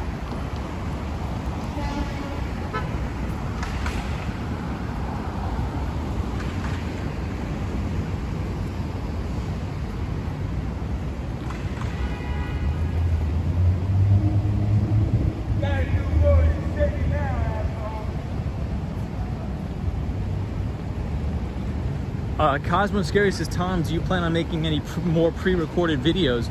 I do. I haven't had time to, but I definitely want to. I think it's, for me, I think it's easier for me to stream and skateboard and talk about finance, but I think what I'm gonna do is I'm gonna break the stream up into a couple segments where maybe on Fridays is dedicated to only finance and just a quick stock market wrap up and talk about the economy. Over the weekend, we'll just sort of skateboard around the city and hang out. And then during the week, we'll do a mix of both. So I think people can come to the channel and really pick and choose what they want to see and what they don't want to see. I guess we'll go down here.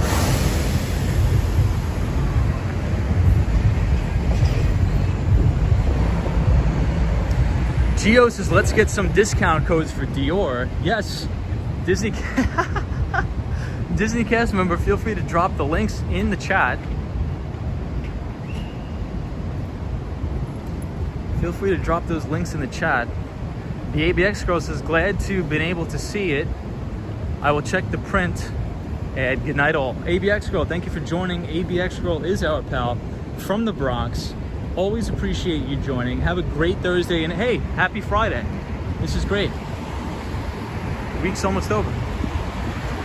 Sally says, beautiful night, Tom. Thank you so much, Sally. I appreciate you. Thank you so much. Cosmo Scary says, I think if you had a mix of streams and solidly edited pre-recorded videos, you'll take off even more.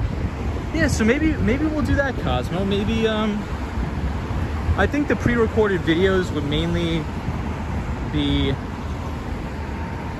don't know. I think I just want to, I don't know. I haven't decided yet, but I think you're right, Cosmo. I think I want to mix it up, but I think I want to be a little bit different than a lot of the other people who talk about finance on the internet. I think I want to do it in a way where people will understand it a little bit better and will be interested in it, but also take it a little bit more seriously. Does that make sense?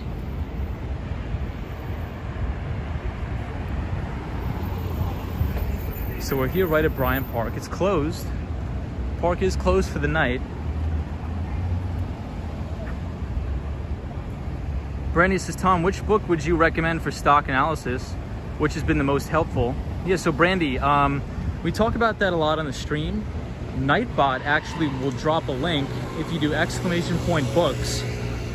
But the three, I would say the three best books, in my opinion, for investing in the stock market would be number one, Common Stocks and Uncommon Profits by Phil Fisher. That's number one, Common Stocks and Uncommon Profits. Number two would be One Up on Wall Street by Peter Lynch. And number three would be How to Make Money in Stocks by William J. O'Neill. And that's probably the best book ever. If you stick with those three, I think you'll be fine. But How to Make Money in Stocks by William J. O'Neill is my personal favorite. William J. O'Neill is the founder and the creator of Investors Business Daily, which is one of the best financial newspapers of all time, in my opinion, better than the Financial Times. And they actually just sold the company to News Corp. So now News Corp owns Investors Business Daily. I think they paid $275 million for the company. And now they control Wall Street Journal, Investors Business Daily, as well as News, is it Newsday? No, not Newsday. The New York Daily News. No, excuse me, the New York Post. Sorry about that. They own the New York Post.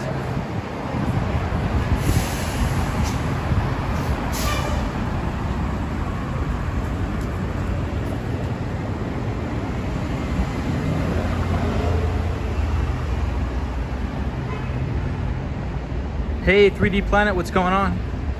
Yeah, I'm not sure why Nightbot is not dropping the link, but those are my three favorite. I think Nightbot will, if you scroll up and look at Nightbot, he always puts the links to those books. Oh, but everybody, I have a free audiobook for you. Free audiobook. I'll put it in the chat. This is another very, very good book if you want to be a passive investor. It's called The Little Book of Common Sense Investing by John C. Bogle, or Jack Bogle. And Jack Bogle is the founder and owner, he unfortunately passed away now, of the Vanguard Group. And Jack Bogle is a pioneer on Wall Street for exposing the unbelievable fees of the mutual fund industry. Because in the mutual fund industry, what they used to do is they used to charge you something called a load fee, L-O-A-D fee. where they make you pay 5% to get into the fund, 5% to sell out of the fund, and they charge you 2% a year in a management fee. So the only people that are making any money in that sort of investment are the portfolio managers. So Jack Bogle said, well, why don't we create an investment product where the public or anybody could get a hold of all of the stock market returns for the lowest amount of fees possible. Index fund that will track the S&P 500, and its expense ratio, it's called an expense ratio, is less than 0.5%. So check him out, Jack Bogle. You don't have to buy anything. The link is right there in the description. It's a free audiobook. Take a listen. And it's great. Brandon says common sense investing is on my list. Perfect timing, Tom. Yeah, so Jack Bogle is his name. And he's founded the Vanguard Group, which was one of the largest asset managers on the planet. And essentially the thesis of the book is there's very, very few portfolio managers that can outperform the overall broad stock market, which is the S&P 500 or the NASDAQ or the Dow Jones, any sort of those indices. It's very difficult for them to outperform. So he advises that you buy a very, very low cost index fund that tracks one of the broad stock market indices, and you would tend to outperform all the portfolio managers on Wall Street. Now there is some truth to that, but there are mutual funds that do outperform the market. There are mutual funds out there that do outperform the market, but they tend to come along with very, very high fees, sometimes 2 or 3% per year management fees. So what we like to do on this channel is we like to look at interviews. Oh, I think it's going to come up here too.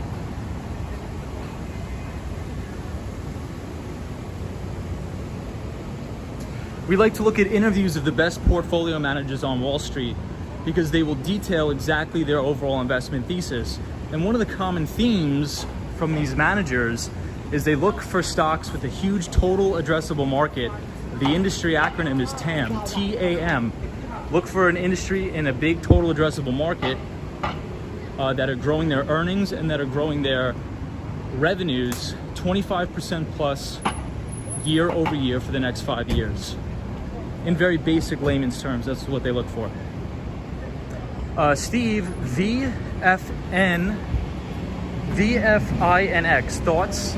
I've never heard of it, but I believe that's a mutual fund that we were talking about before. Is that a growth stock mutual fund? Here's what I'd say about it, and I don't really know anything about it, but I would make sure that the expense ratio is very low and make sure it's a no-load fund. If you go to your broker, if you type in the ticker symbol, you could look up if it's a load fund or a no-load fund.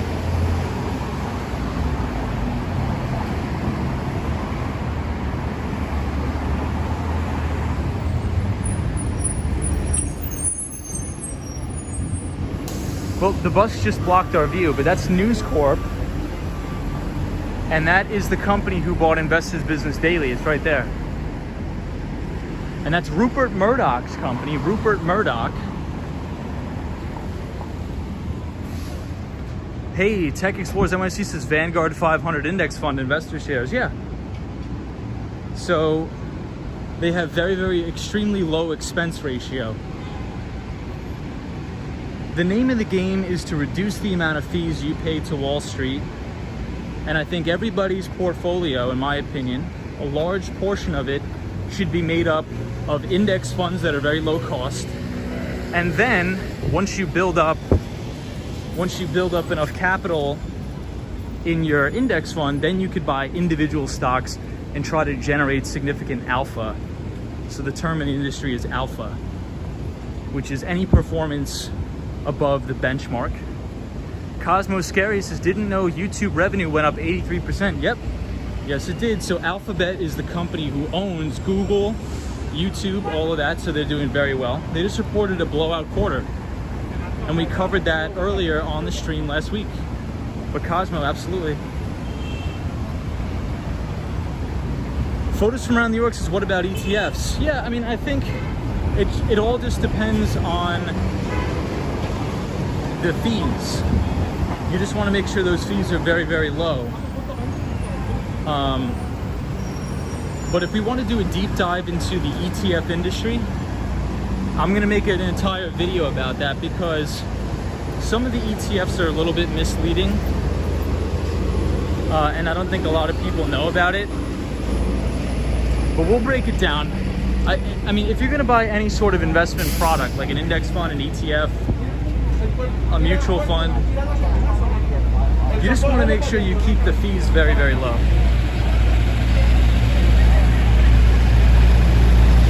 Disney cash members is so much for just an hour, Tom, I know. We always do this. We always do this.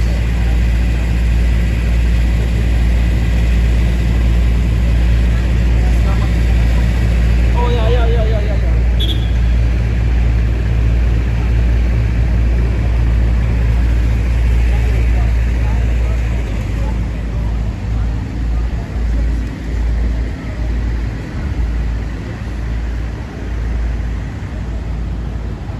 Yeah, Matt Bob, Tony Bennett is still going for sure.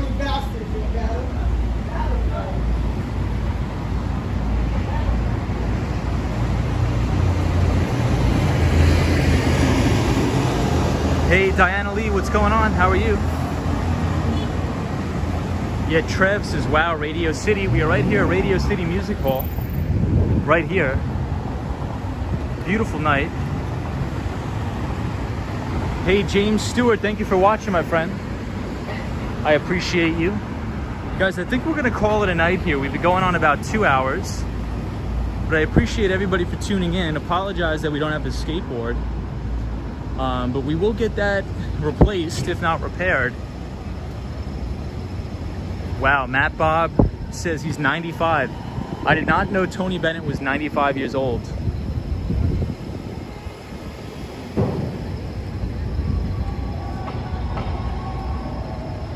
VTI is one that pops up everywhere. Yeah, so I think that's another Vanguard product. I think VTI is another Vanguard product. So we'll take a look at that. Maybe we'll do that behind the desk. Cosmo says, happy Friday, good night. Take it easy, Cosmo. Yeah, so hopefully we'll be behind the desk tomorrow. We'll pull up Bloomberg. Steve Buffalo says, thank you so much. Your info is valuable, no problem. I mean, excuse me, we won't pull up Bloomberg, we'll pull up MarketSmith. We'll pull up MarketSmith. Jamie S. says, good night, everybody. And we're right here at the Nürburger Berman, right across the street from the UBS. So everybody, make sure you have a great Friday. Be safe. Hopefully, you know, this whole craziness will die down and we can have a good rest of our life without the pandemic. So let's pray for that. Randy says, thanks, Tom. Hope to see you tomorrow. Yes, hopefully I see you guys tomorrow. Charlotte says, good night. Nice taking a walk with all of you. Absolutely. Thank you all for joining. Appreciate it. Hit the like button if you like this sort of content, and feel free to subscribe to the channel. We usually skateboard around the city, so hopefully we'll be getting back to that. But in the meantime, be safe. Thank you everybody for joining. Thank you, War Walker. Thank you, Andrew Calhoun. Thank you, DJ. Always a pleasure. Thank you, Cosmo Scary. Thank you, Dracula. Disney cast member, Brandy. Thank you so much. I appreciate it. Thank you, Matt Bob. Thank you, Fog City Girl. Omar, have a good night. Omar is joining us from Las Vegas. Hey, Yolanda Hicks from Brooklyn says, have a good night, everybody. Good night, Tom. Thank you so much. I appreciate it. Dracula, have a good one. Trev, what's up, Trev from the UK? Says, thanks for the stream, Tom. Good night. No problem. Brandy says, thanks, Tom. Hope to see you tomorrow. Hopefully I see everybody tomorrow, too. So please like the video if you like this content. Subscribe to the channel if you want to see more. Be safe, everybody. And I will see you all in the next one. Have a good night.